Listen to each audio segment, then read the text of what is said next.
Welcome to the Americanism book study. I'm Cody Leibold. This is the fourth of 9 meetings, Saturdays through December 18th, 2021. We are studying a new textbook of Americanism, The Politics of Ayn Rand.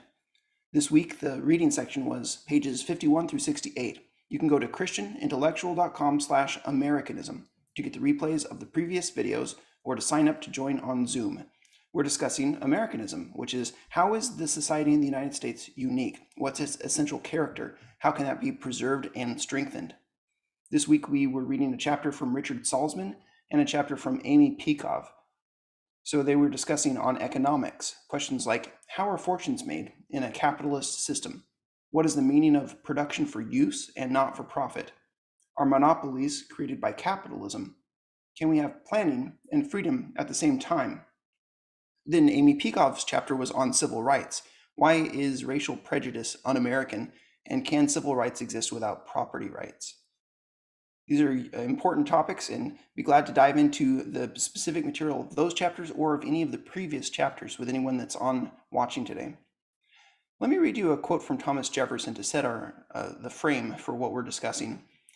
Jefferson wrote that the purpose of government is to guarantee to everyone the free exercise of his industry and the fruits acquired by it, and that a legitimate government shall restrain men from injuring one another, shall leave them otherwise free to regulate their own pursuits of industry and improvement, and shall not take from the mouth of labor the bread it has earned.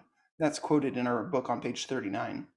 In that quote, you see the main idea of what Americanism is. It's an idea of a society based on individualism, in which the government's role is to protect individual rights, and only that. By individualism, we mean the view that is opposed to collectivism, and this is a binary. Individualism means that man does have inalienable rights, which cannot be taken away from him by any other man, nor any number, group, collective, or other men. Therefore, man exists by his own right and for his own sake, not for the sake of the group. That's on page 2 of our book. Collectivism is the opposite view. It holds that man has no rights, that his work, his body, his personality belong to the group, that the group can do with him as it pleases, in any manner it pleases, for the sake of whatever it decides to be its own welfare. Therefore, each man exists only by the permission of the group and for the sake of the group. Our goal in the discussion today is to talk through the implications of these statements and this vision for society that Ayn Rand advocated and that Thomas Jefferson and the American founders advocated.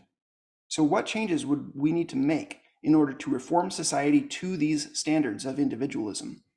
If these are the correct standards, and if we follow them, what will society end up looking like? What kind of problems or challenges could this vision create? What kind of problems will this vision help us solve? And how does this vision either agree or disagree with the Bible's principles about justice and righteousness? And is this the kind of attitude, the kind of outlook that we as Christians ought to have about society? Is it compatible with what the Bible says and with what tradition within Christian thought has held? This would be a good time for us to start collecting questions. If anyone would like to find sections in the book that they want to make reference to, you could tell me a page number, go ahead and drop something in the comments, or you're welcome to come on camera.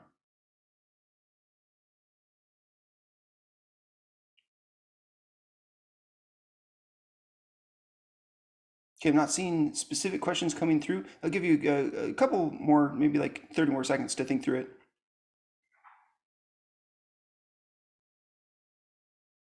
As I'm recalling what we did last week, I mentioned it'd be great to discuss the idea that taxation is theft.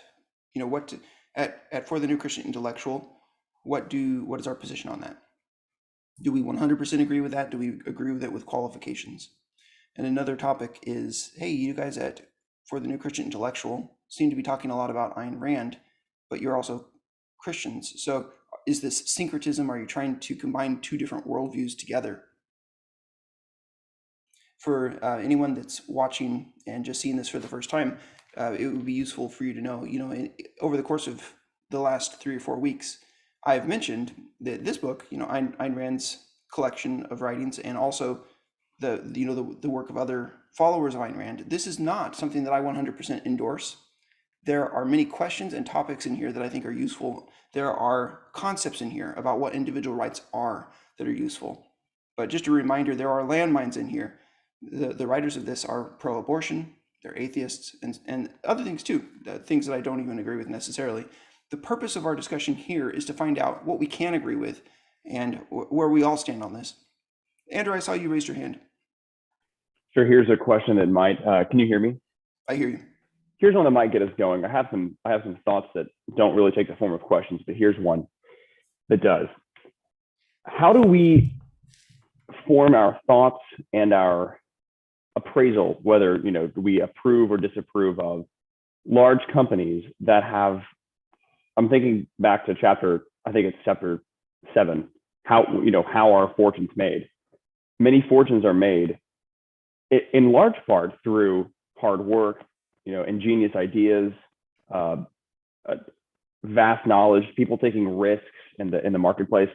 But there's an element of that fortune that comes by CEOs, boards of these companies leveraging the government to help them.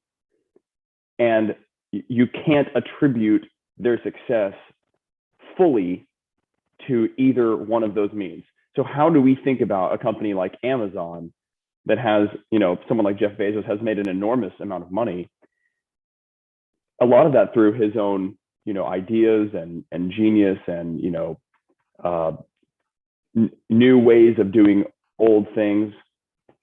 But a lot of that also through, he gets tax breaks from certain cities, perhaps, that want to have him come and build a headquarters in their city or state. And he'll get favorable treatment from certain places where he's going to build a new shipping facility. And that happens with many companies. So how do we think about that? Do we toss that company all the way out? Do we try to kind of eat the meat and spit out the bones in our appraisal of those companies and those entrepreneurs? Or how do we conceptualize companies like that aren't all black and white, so to speak? Great. Okay, I wrote that one down, and we will come back to that. Right now, we're collecting questions, and I also want to encourage everybody else that's watching live to think about how you would answer that. All right, let's collect any other questions, and then we'll go ahead and start working through them. I'll give you a chance to think about that just a little bit more. Yeah, go ahead, Ryan. Yeah, along those same lines, regarding the question, taxation being theft, the statement you made about taxation being theft. Just so happens this morning I was reading in the Gospel of Mark to my children the passage where Jesus says, "Give to Caesar what is Caesar's, and to God what is God's." So, a question along those lines would be, how do we integrate that view of taxation with not just Jesus' words in that passage, but also his words when in the case when he says to Peter, "So as not to give offense, go pay the tax," and he does so miraculously. So that'd be a discussion I'd be interested in having as well. I'm glad that you brought up both of those passages. I think that it's informative to look at both of them at the same time. So yeah, it sounds like you've got already the answer, or at least a significant part of the answer that you'd want to share. All right, let's open it up to any other questions before we jump in.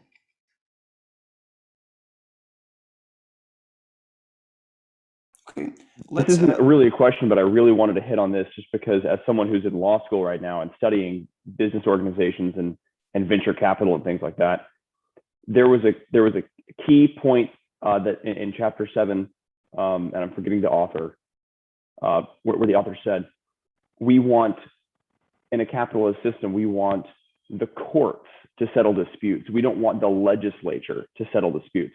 Why is that? And what is the significance of those different approaches? That is a great topic. Okay, so that's different from the other one, so I'll put that one as a new one. So why courts? Okay. All right. Anyone can add questions in the comments at any point, but go ahead, Ryan. I see your hand is raised, or did you mean for it to be raised? Oh, it's not. Okay. All right. Let's go back to Andrew's first point that he made about fortunes that are created by, perhaps to some degree or a great degree, by government pull.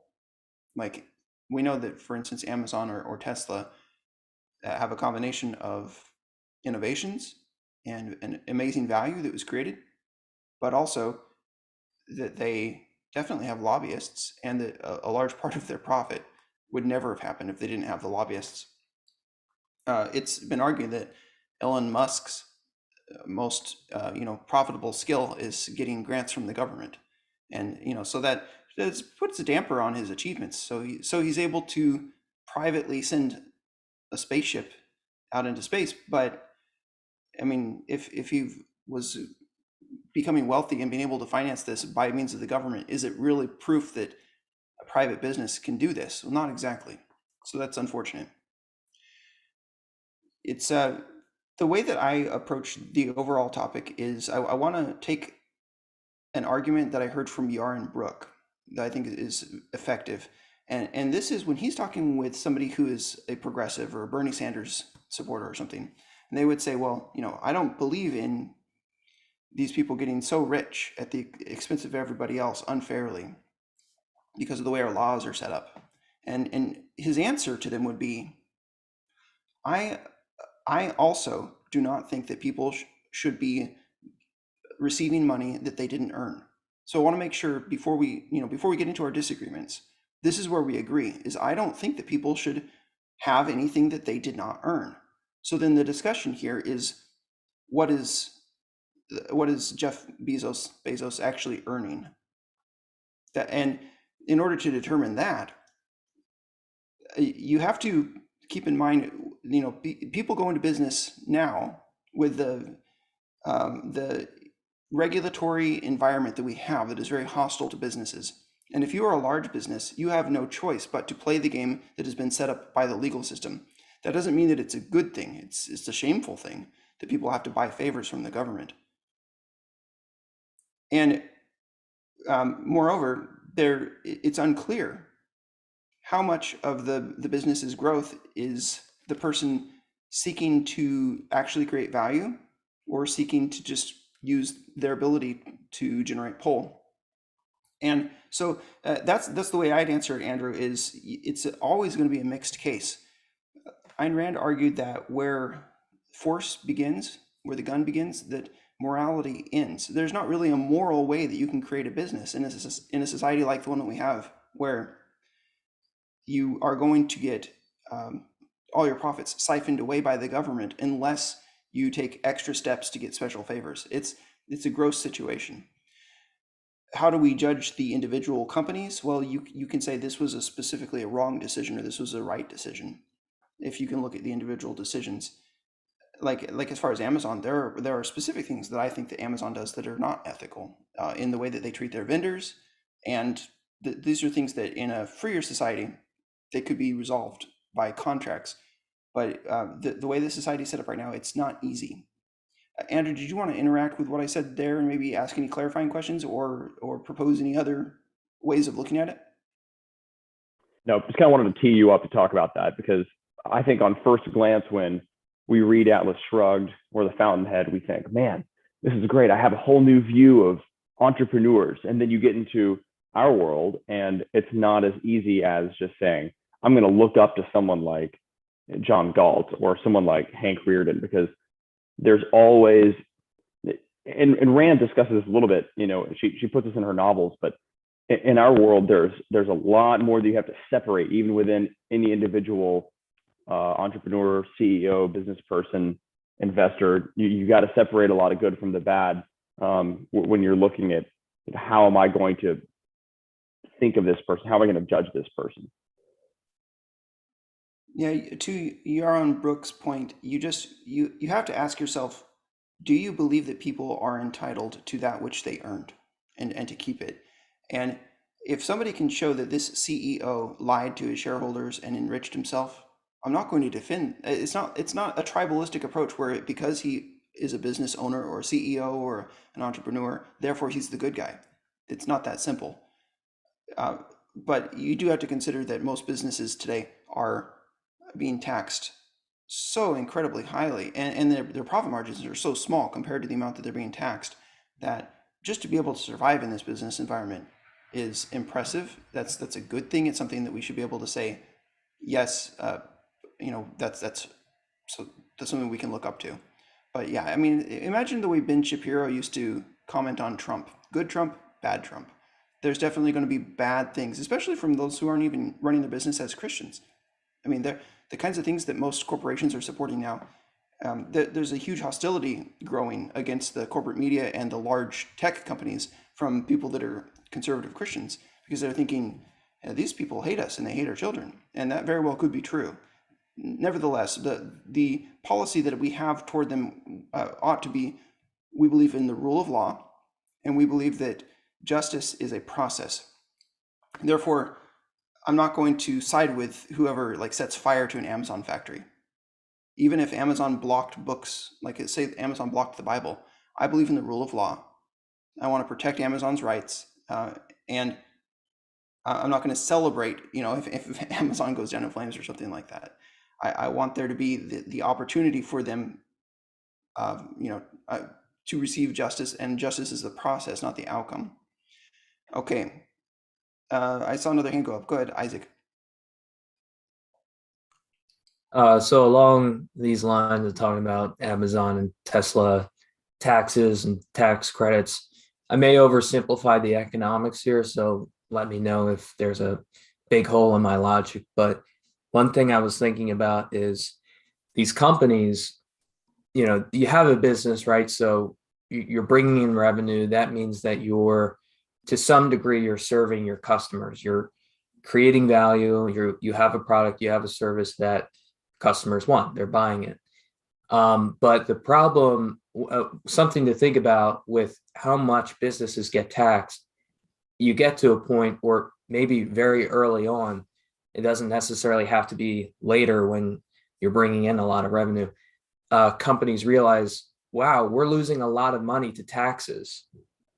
How do we increase our profit margins?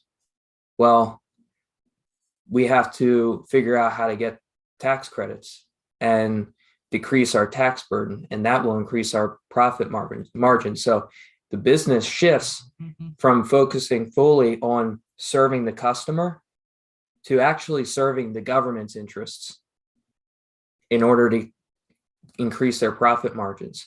In true capitalism, companies are influenced and incentivized to serve their customers, to serve the people. But in a semi-socialist economic system, companies are half-heartedly serving their customers and also serving the interests of a potentially corrupt government. And well said. I'm reminded of that passage where, it was quoting from Rand. It was in this book. It was somebody else's chapter that quotes from Rand and says that, this system that we have of being able to lobby in Washington for special favors and subsidies and incentives, if you didn't already have an extremely corrupt society and business environment, this would create it. Because where there are the ability for people to receive these special favors, then people are going to be using bribes to get them. And the problem is with the very fact that such a thing is allowed at all. The fact that it is considered to be okay that Congress can make a law that will say a law or a regulation of some kind that says we're going to give a subsidy to these farmers, or we're going to change the prices on this industry. Anytime that the Congress touches it, by the fact that it's touching it, it's making a choice that's going to favor somebody and not favor somebody else. There's no just way to allocate favors. And so it's the favor giving that's the problem. And this is a problem conceptually with the way our representatives, our congressmen, understand their role. And it ought to be the kind of thing that, if a congressman is doing these things, that every other congressman could look at it and say, you're violating our Constitution. I mean, there ought to be civil or even criminal penalties for you to be doing this kind of thing. But nobody sees it that way, and so nobody's held accountable. All right, Ryan, I see that you have something to add. Yeah, thank you. Just to go back to the one of your original points, I'm not sure who the guy was that you were borrowing this from, but you said that you would agree that business owners should not enjoy profits that they did not earn. I assume you also are not you are not saying, I know you wouldn't be saying that doesn't include the gifts, that people can receive gifts individually, that what I think that individual you were quoting and yourself we're both trying to get at is that accumulating wealth through immoral means is just that, immoral. Yes. Just thought that was in light of a previous installment of this book discussion discussing estate and inheritance. I know we all believe that there is a role for that, and that is good and right to give an inheritance and gifts to each other. No, back to Andrew's question, to return slightly. I think the difficulty when it comes to answering those questions is part of the issue when government puts its hand on the scales and picks winners and losers, is that it hides information. It obscures the answer to the question, how much does this person deserve what they have? It actually steals honor from them because it clouds that question it clouds the answers to that question of how much do they deserve this, and how much is this a handout? How much is this them getting ahead based on immoral means, based on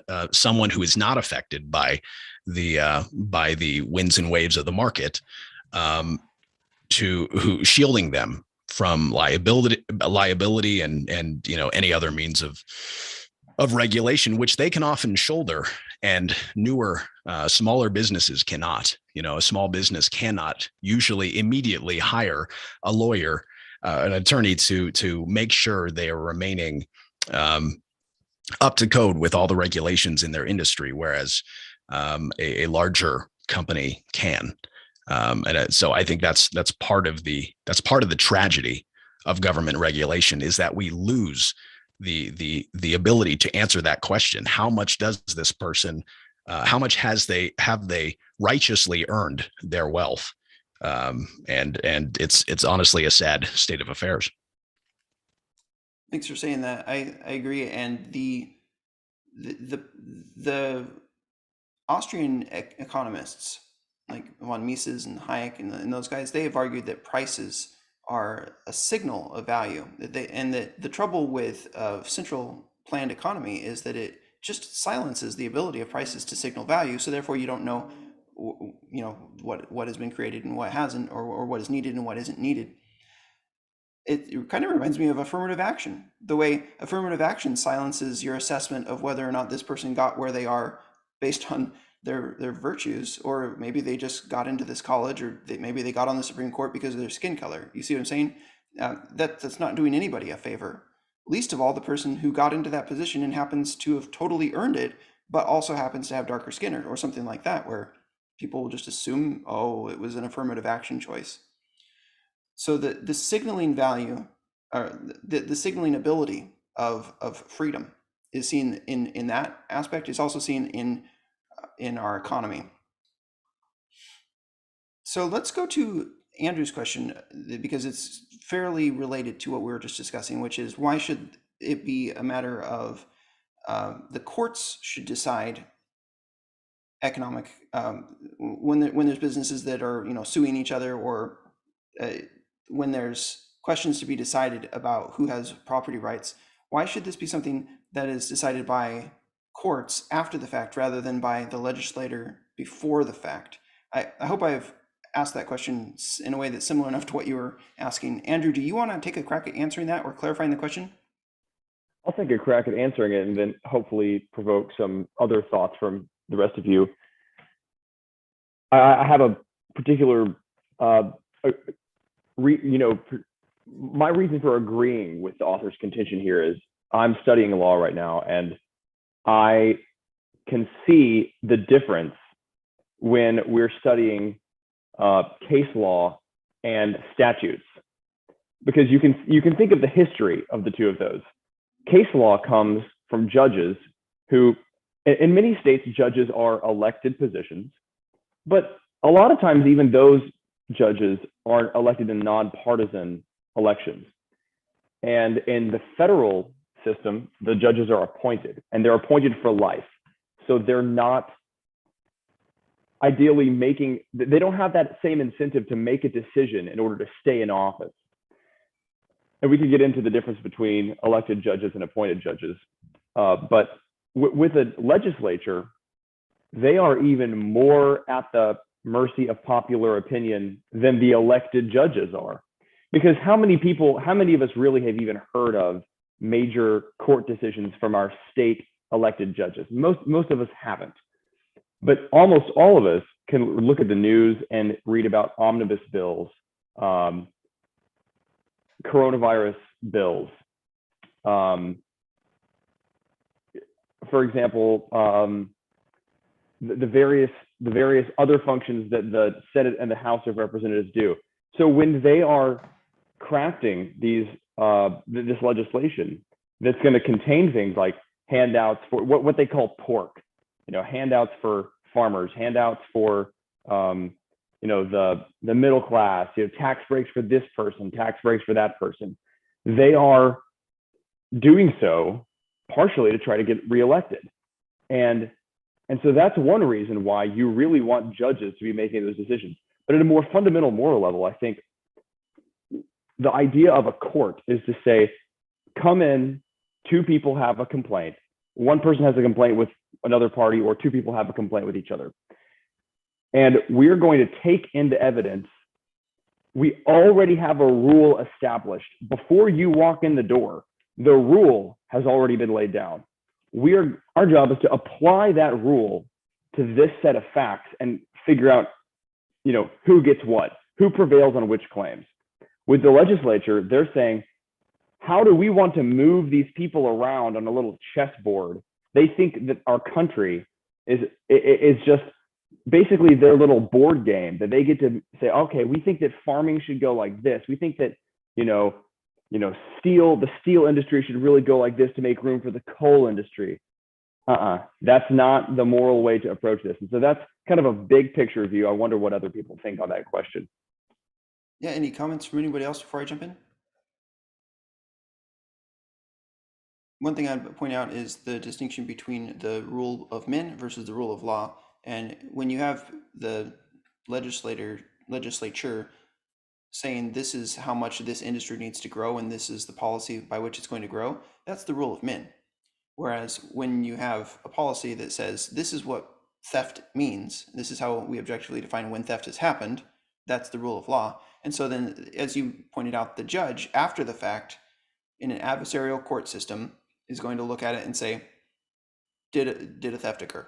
Has somebody's right been violated? And that's the only thing he's asking. And so he's judging according to that standard of the rule of law. And the rule of law is the master here, and the judge is serving that master. It's completely the opposite of the other system of the economy being controlled by pull and by bribery. And that's the alternative. It's going to be one or the other. All right, let's move forward to another topic about syncretism. So as you guys have been interacting with my views over time, you've read our blog at christianintellectual.com, you've heard our podcast or videos, you've talked with us here on Messenger. Does this vision for what the government should do, protect individual rights and nothing else, does it fit with Christianity, with what the Bible says? And one of the most striking objections that people might raise is the one that Ryan raised. Well, what about what Jesus says about taxation? Give to Caesar what is Caesar's, he says in Mark and elsewhere in Matthew and I think in Luke as well. So Ryan, I'll let you take the lead on that if you would like to share your process of thinking through that. Sure, I can do that. Yeah, I haven't concluded on a position that is as well formulated as yours is. It sounds like, Cody. But when Jesus was in the conversation that I read this morning in Mark, I believe it's chapter 14, possibly. It's a case in which Jesus is being attacked by the religious leaders. They are attempting to entrap him. They're trying to get him to say something that's going to get him in trouble. And so it seems to me in all the cases, because there's a case both before and after that in which there's a similar situation. They're trying to entrap him in his words. And in almost every case, he seems to make clear he does not feel the need to give people who are not conversing with him in good faith all the information they desire. So he doesn't give a full treatise on taxation, and I don't think you can get it from there. But from the text itself, we do see some indications that Jesus is not implying that all tax is permissible, and no matter what kind of taxation, no matter what form it takes, we must submit to it in every occasion, because he not only says give to Caesar what is Caesar's, but also give to God what is God's. And he would just use the illustration of Caesar's coin, Caesar's image being on a coin. Where is God's image? It's on mankind. That is where the value of human beings comes from. Not just that they were made by God. Trees were made by God. They do not have the same value as human beings. But we uniquely display his image and therefore have value. And in the same way, if we were to deface a coin that had the face of the king, of the Caesar, it would be an insult to him. In the same way, violating a human being containing God's image would be an offense to him. And surely removing from human beings the means to provide for themselves and for their family does do that thing, does deface the image of God in man. I also referenced the other situation in which Jesus says, "Hey, who do the rulers of this age require money from? Is it their own family, or is it the citizenry?" And Peter knows. He says it's the citizenry, and he says that's right. He points out the hypocrisy of it, but then he concludes, so it's not to give them offense. Go pay the tax. And it seems to be Jesus saying, hey, go get them off our back so that we can continue to do ministry. It's a battle. He seems to be picking a battle there. That's at least my cursory interpretation. It's not something I've given a lot of thought, but that's my initial thoughts on that brief survey of the situations that came to mind just this morning as I was reading it with my 6-year-old son. Thank you for that, Ryan. As we're continuing to discuss this, jump in any point, because you've got a lot of really insightful things on this. This is the first time that I had heard this idea that there's a connection between when he says, give to God what is God's, and this idea that the coin compared to, we are the image of God, the actual image of God, just like the image of Caesar is on that coin, and you should not deface the image of God. And that suggests, this is the new thing to me, that suggests the idea that you shouldn't be controlling other people. That's very intriguing. Anyone want to add anything? I see you have your hand up, Isaac. Yeah, I really like what Ryan was saying, and I just had a couple of thoughts from that. Thinking about the idea that we're made in the image of God, and so in that parable, when I like what Ryan was saying, he sort of doesn't give a full treatise on taxes. He kind of doesn't really answer Jesus doesn't answer the question directly, and I wanted to sort of tease out exactly what Jesus is doing. To me, what he's doing when he says, give unto Caesar what is Caesar's, give unto God what is God, he's kind of saying, well, what do you think? What is Caesar's? Like, you have to answer the question, what is Caesar's and what is God's? And give unto God's what is his. And so Jesus is saying, make your own judgment. And I think there's a connection to honor here. Showing honor to people, giving them their due. And so, the first question that I think is relevant is, and Ryan kind of touched on this a little bit, but what is God's? Well, God owns everything.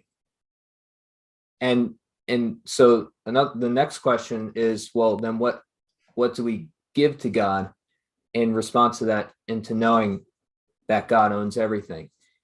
Well, we could say, we owe him everything in return.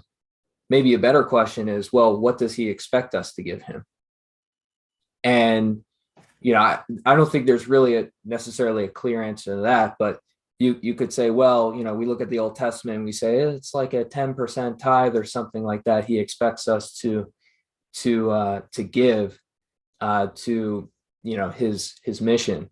But and so to me, like a really translation to what do we give to Caesar? Well, would it be the same kind of thing? Like, what does Caesar own, and do we give him back 10% of that? I don't think so. But the point is, to me, is interestingly, Jesus just kind of says, you make up your own mind, use your own judgment and figure it out. Yeah, something else he does in that by asking them to see the coin of Caesar. This is the people approaching Jesus. They are asking him for the temple tax. So this is not people asking him to give money to Caesar at that exact moment. This is actually people asking, would you pay some money to the temple tax? So this is, these are Jewish people asking, and this was perhaps a voluntary tax at that point. I'm not sure if it was, because how much power did the Jewish people have to enforce a tax on other Jewish people? I think it was maybe by the permission of the Romans that they could even do this, but it might have been the kind of thing where they said, you're morally obligated to do it. Now, are you going to do it? Because they put him on the spot and they said, does your master pay this tax, right? So it almost implies that maybe this was a tax that they couldn't enforce. I don't know. Maybe I should do some more historical research on that. But I think one of the most fascinating things that I heard about that whole situation was that they were in the temple and that they had brought an image of a false god Caesar on a coin into God's temple. And Jesus was calling them out. He says, hey, show me a coin. Oh, and immediately, it doesn't say this in the passage, by the way, but I think that the context culturally might have been, you're a hypocrite because you're trying to get me in trouble here with whether or not I'm loyal to Caesar. But look at you. Are you really loyal to God?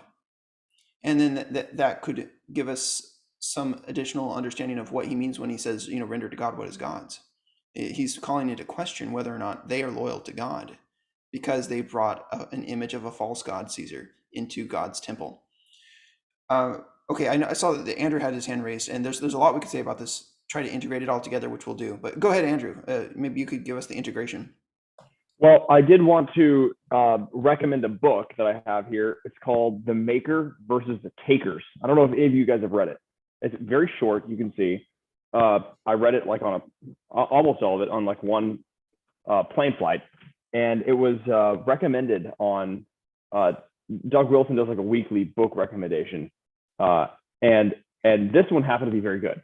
And it was, the whole idea of this is that when Jesus talks about economics, the book argues against this view that Jesus was, this Marxist, socialist, you rich people are the problem, the poor people are good, just as such.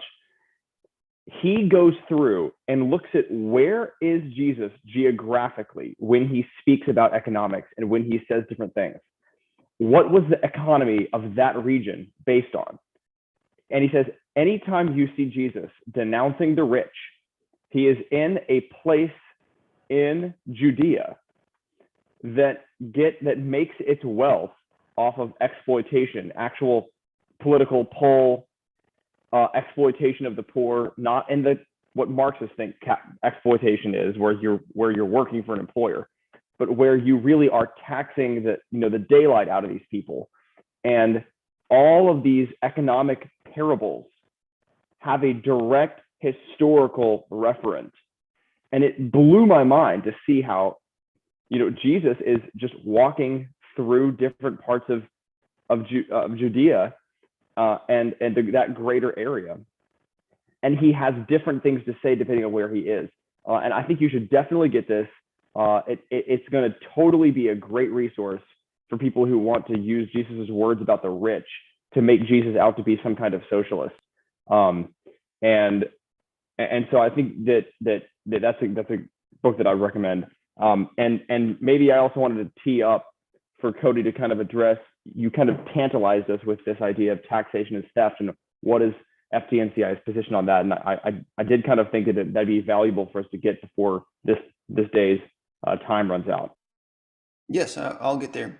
So let me summarize a couple of points that we've just been bringing up. So the Mark 12 passage is the most famous instance of where Jesus says, "Render unto Caesar," but it's also found in Luke and it's also found in Matthew. And just as a kind of interesting point, Matthew 17 seems to be, I think that's the only strong situation where Jesus, I think Matthew 17 might be the only place where it has the temple tax episode where, Peter pulls the coin out of the mouth of the fish. That's Matthew 17. And then the temple tax appears in Matthew several chapters later. I believe that appears in Matthew 20 something, but it's also found in Mark and it's also found in Luke. So as you're reading through Matthew, you could look at it and you could say, what's Jesus's perspective? You get to Matthew 17 and you get the temple tax episode where he says, do the kings of this age tax the citizens or do they tax their own sons? And then he says, but nevertheless, so that we are not an offense to them, go ahead and pay the tax. So you have that. And then several chapters later, it's in Matthew 22, they confront Jesus about Caesar. And then he says, give to Caesar what is Caesar's and give to God what is God's. So just so that you're, as you're trying to understand Matthew's perspective on this is one account of the gospel. In Matthew's mind, there was no contradiction between what he said in 17 and then what he later said in 22. There's no qualifications given. It's just a report. And keep in mind, that's not very many chapters of space between those two things. So, in Matthew's mind, these two ideas do not conflict with each other. That Jesus would say, we're going to pay this tax so that we don't give an offense. And then later on that Jesus is going to say, give to Caesar what is Caesar's.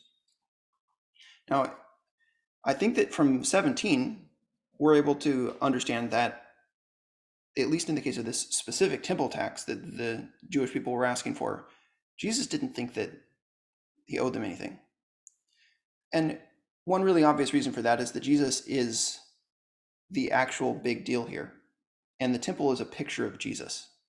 So Jesus is looking at this temple, this earthly thing, and saying, you're asking me to pay a tax to like the invitation to the main event. And the main event is standing right here. Okay. So it's just kind of silly. Nevertheless, Jesus's perspective and his rationale is important. He doesn't say you have to, you are morally obligated to. He says, let's just give them the tax so that we don't make an offense here. Now he doesn't explain his reasoning. Why does he think that they don't have to give the tax? I don't know. But his rationale does include this line about, the kings of this age, or let me just read the passage so that I get it exactly right. He says, what do you think, Simon? From whom do kings of the earth take toll or tax? From their sons or from others? And when he said from others, Jesus said to him, then the sons are free. However, not to give offense to them, go to the sea, cast a hook, take the first fish that comes up, and when you open its mouth, you will find a shekel. Take that and give it to them for me and yourself. So we can glean from that Jesus didn't think that either he himself or that Peter were obligated. And he says the sons are free. And he's making a distinction between, he says, from whom do kings of the earth take toll or tax? From their sons or from others? I think that what he's pointing out is the absurdity here, is that these kings of the earth, or these rulers of the temple, or whatever it may be, they don't have the right to be taxing Jesus. It's just silly. Jesus is the main event, like I said. And another point about that is that you might understand Jesus as pointing out that there is a new kingdom being inaugurated, and that there's the old kingdom, but we're not necessarily even part of that as Christians.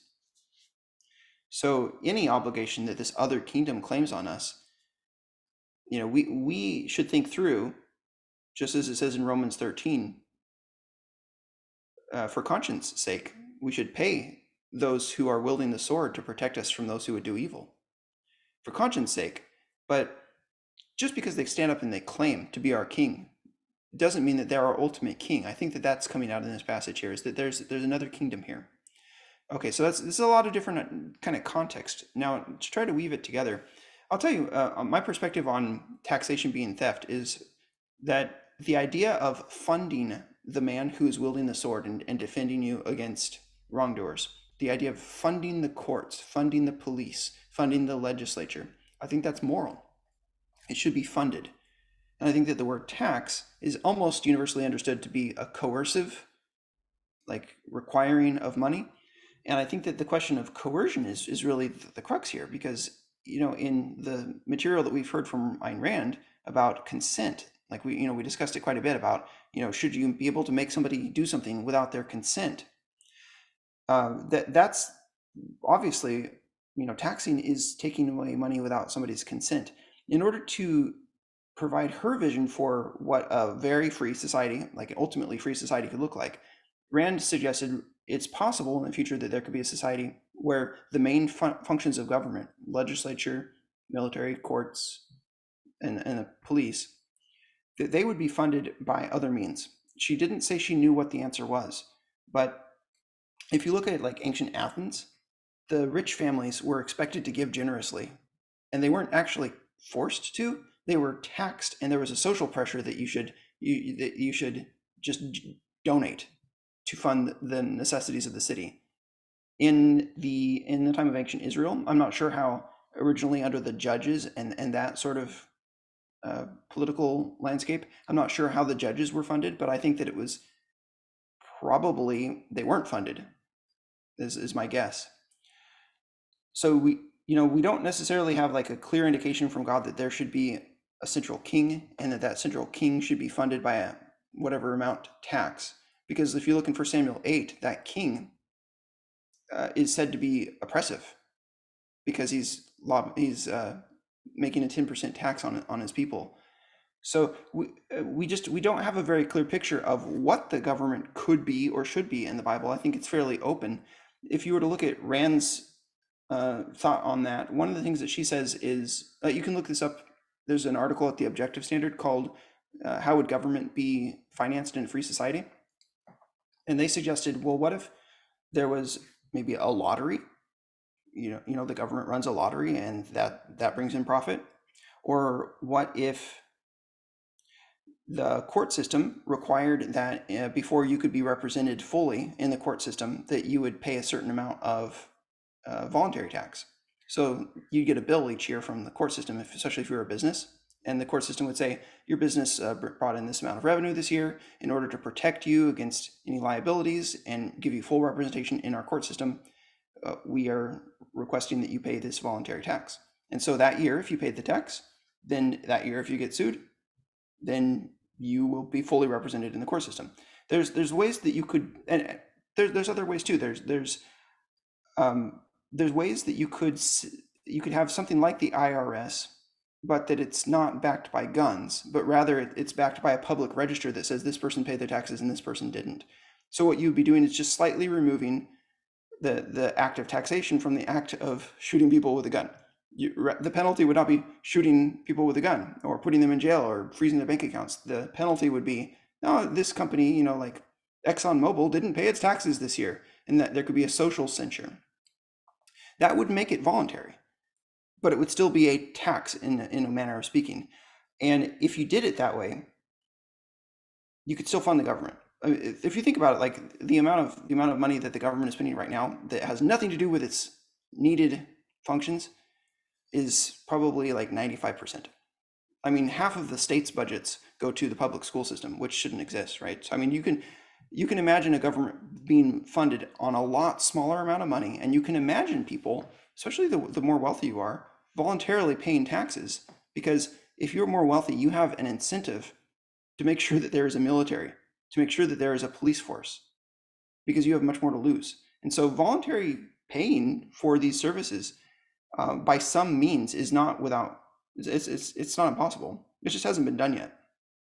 But, would there be challenges in setting it up? Yes, just like there would be challenges in creating private roads, or just like there'd be challenges in creating private hospitals or private schools. These are all things that could be done. So, when I say taxation is theft, I mean the taxation that we have today, the income tax, the tax on your property, being taxed for owning a house basically means you're renting a house. These taxes are immoral. They're theft.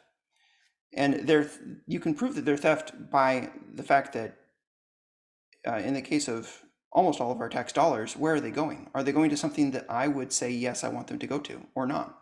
Now, if the government sent me a bill and said, you don't have to pay this, there's no penalties if you don't pay it, but we'd like you to pay $5,000 this year so that we can have a new aircraft carrier, then I would say, okay. Because to me, as long as this government isn't making wars in other parts of the world that it has no business being in, I would pay to have national defense.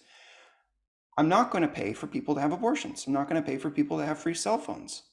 I'm not going to pay Social Security for other people. I'm not going to pay for a school system that teaches critical race theory and LGBTQ identity for 5-year-olds. So all of that is theft, very clearly. Like, nobody can even if you're a Christian that believes in a powerful state and the state has the right to tax you 15% or 30%, it's still theft. You can still say that that's theft. I can prove it to you that that's theft because there's no moral basis for it to be spending the money on those things. All right, questions about what I've said so far? Any pushback? I just thought I might comment briefly on the biblical text you brought up. I think it is instructive that in the Mosaic law, the law of Moses does command tribute to be given by the people for the funding of the temple of judges, but it is never. But it's called tribute, and in fact, there are no punishments listed for those who do not provide that tribute, as far as I can recall. And when we do first see a coercive taxation being warned against, it's in the context of the people requesting from Samuel a king. Yes. And that came to fruition, that fulfillment came about during the reign of Solomon. Now, David did not have to institute a tax because he was busy essentially plundering the remaining unconquered lands that God had commanded Israel to conquer, and that was funding his administration. But during a time of peace and a time of lots of building, Solomon suddenly begins to not only institute a tax, but also bring hard labor on to some of the people.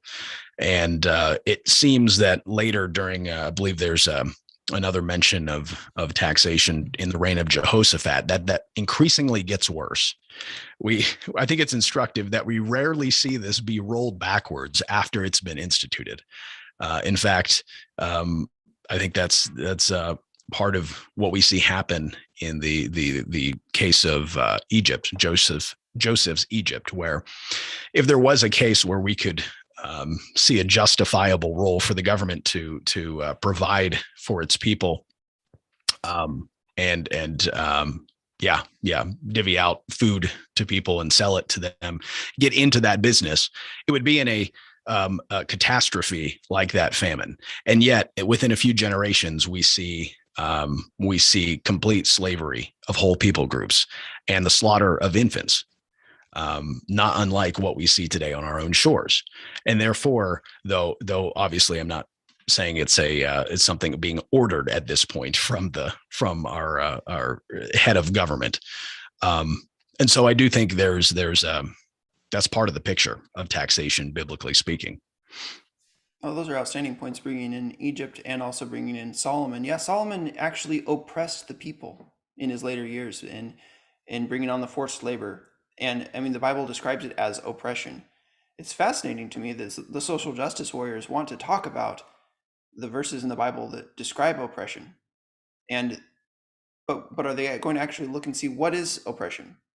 I had this discussion with a friend on Facebook where it was just a private message, and we were talking about what is the definition of oppression. And it seems that this idea of oppression has to require somebody with political power doing something to make other people do something they don't want to do, or pay something that they ought not to have paid. And like the most obvious case in the prophets, they condemn the oppression of the rich oppressing the poor by bringing them to court and stealing their land from them. And they could do that by bribery because they were rich. People who are rich have the ability to oppress others more than other people do. So this concept of oppression is very important to our political discourse right now, because people are saying any disparity that you can demonstrate across some demographic group, that means that there's proof of oppression. And in the Bible, to show that there was oppression, you'd have to show that somebody was violating somebody's property rights. That's the way, or requiring them to do forced labor is another way. So there has to be, for it to be oppression, it has to be a society-wide thing, I think. Because if I just kidnapped somebody, that wouldn't necessarily be a case of oppression. I think it has to be a society-wide thing where nobody stops it. Somebody has power. Somebody says, I'm in charge, I'm going to get my way, and they get their way. That's what oppression is. And so Egypt obviously was oppression, the people being made slaves. In Solomon's day, obviously oppression. And in all of these cases, it's the case of the government not rendering justice, judging rightly, equally, judging by the same standards for all people. It's a case of trying to redistribute wealth or force people to do something. And so, all those who look at the Bible and say, it talks about oppression, it talks about the poor, you need to be willing to say, yeah, we don't favor the poor or the rich, just like it says in Leviticus. We just judge justly by the same standards for all people. That's the way that we avoid oppression. All right, Andrew, you had asked me, tease out the FT&CI's position on taxation. I want to make sure that I sufficiently answered the question. Just to summarize it, I think that the taxation we have today is theft. And I think that voluntary taxation is an important concept, and that would be preferable. But maybe to round out my explanation, I might want to say, how much do I disagree with people who don't take that position? If there is going to be a move toward economic liberty in this country and reestablishing individual rights, the elimination of things like the income tax or other kinds of taxes or tariffs, that's going to be fairly late down the road. You can believe in the principle of individual rights without necessarily believing that all taxation should be voluntary. I'm not going to hinge my entire argument on that. If there was someone that said, I want a society in which everybody pays a flat income tax of 9%, and there's no special favors, and all these other things that we could establish that would be within the individualist trend, I would support that. And I'm not the kind of person that says, oh no, that gradual change is just establishing a precedent that's going to be used against us. I'm in favor of moving in the direction slowly of more freedom and arguing with people along the way about what that vision of freedom looks like. Did you want to add anything there or comment, Andrew? No, you pretty well summed it up. Thanks. Isaac, did you want to add something? Yeah, you were just reminding me of some a quote from Ayn Rand in the readings this week. She said, "The right to life is the source of all rights, and the right to property is their only implementation. Without property rights, no other rights are possible." So I agree with I think what you're saying, Cody, is there's a matter of practicality that we need to consider here. We're fighting for freedom, and not everybody understands or appreciates the idea that taxation is theft, but they do understand the importance of individual rights. What we need to help people understand is the connection between your right to life and all the individual rights, and the connection of that to the importance of our right to property, and how taxation infringes on that right to property, and therefore our right to everything else. Well said. Thank you for that. I was just remembering there's something in one passage from Rand where she describes what would happen if there was a country that had almost no taxes, and then all of a sudden 2 or 3 other countries ganged up on that country. and wanted to just conquer them, take over all their wealth, would it be appropriate for the government temporarily to put in place a tax in order to fund emergency military? And she said yes. So just so people are not thinking, oh, you guys are just completely rationalized libertarians, that you're just taking this one concept, no taxes. That's not what we believe. Rand's position there is almost the same as Joseph's position, if you think about it. There's a national emergency, and therefore it's justifiable for the governors who are able to integrate and organize society as a whole to take some specific action like that. The question that we have to ask is life itself an emergency?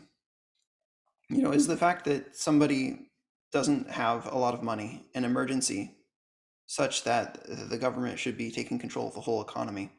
And I think if you're looking at it from that perspective, we can reach a lot of agreement with people that are Republicans or conservatives and say, we need to be willing to say that there is a limit in principle on what the government can do. And if you're willing to say there's a limit in principle on what the government can do, that makes you an individualist. That makes you an advocate of individual rights. And then we need to reason through what are the implications of that. And hopefully we can make progress in that direction. All right, thank you guys for joining today. I'll wrap it up. I just want to say, if you participated live, it's great. And anybody that wants to join in the future, you can go to christianintellectual.com/Americanism. You can get replays and you can sign up for the upcoming ones. This is 9 weeks, so it goes all the way through December 18th. It's not too late to jump in, even if we've never met. You can email me at cody@christianintellectual.com. And, you don't have to attend every single week either. But definitely get the book, Americanism. Actually, a new textbook of Americanism. This is the book that you need. It's on Amazon. It's available elsewhere. And the readings are very short. It's like 15 to 20 pages every week. So you can definitely catch up. And do it if you want to get to know people. I mean, look at the guys and how much wisdom that there is shared here. And this is the kind of thing that if you want to become better at articulating your ideas, whether you agree or not, you're welcome to join. So make sure you're getting emails from us at christianintellectual.com. You can go to /subscribe and get our emails. Thank you for joining today, and I'll look forward to seeing you guys again next week. That'll be 9 a.m. Eastern. God bless.